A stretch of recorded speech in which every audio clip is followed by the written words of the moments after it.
practices were in place. I think the opposite is true.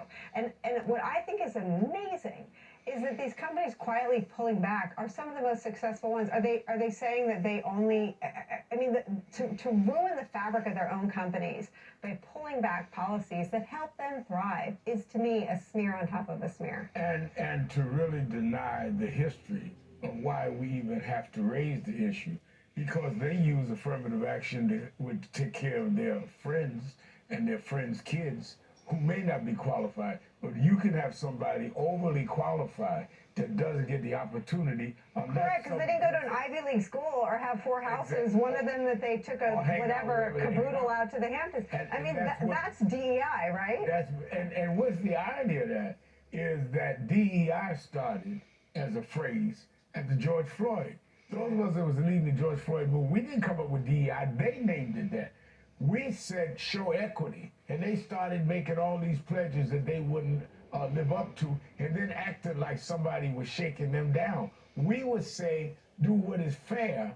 If you're in a city that's 40% black and brown, and you've got a company that taxpayers are taking care of your sanitation, your policing, and all of that, and their kids can't get a shot when they are qualified, then we're taking care of you. You're not taking care of us, because we're underwriting companies without tax dollars, with things that they enjoy when we don't have access to it. That's all we were saying, and that's what came out of Breadbasket with Reverend Jackson. That's what came out of other efforts. And they treat us like we're begging, when in fact we're just saying stop the exploitation. The whole corporate posturing, as though because Trump is anti-DEI, we're going to pull it back, is to me signaling the most weak and sort of moral-free zone when these companies benefited by their own diversity programs.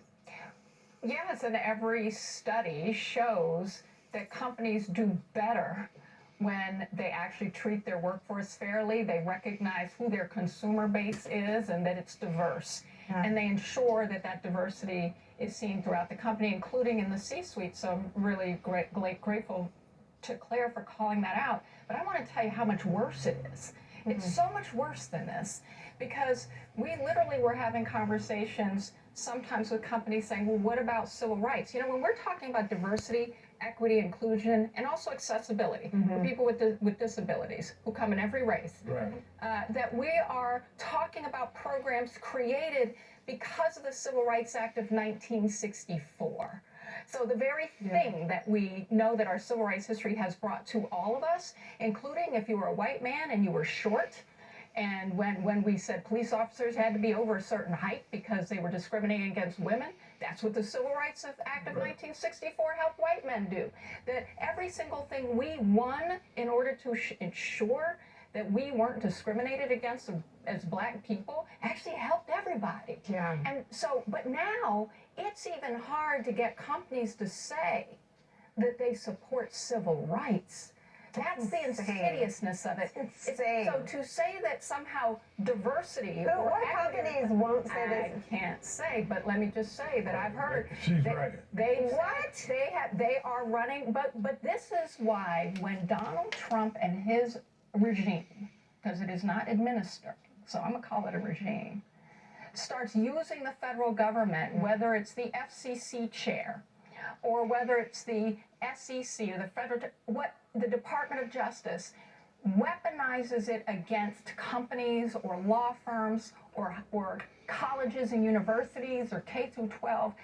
They're using the power of government to say, do as we say, or we will use the power of government to interrupt what you're doing. And that's what they should not capitulate to, because it's not good for business. But it means that it can continue to be eroded. But it goes back to your point, because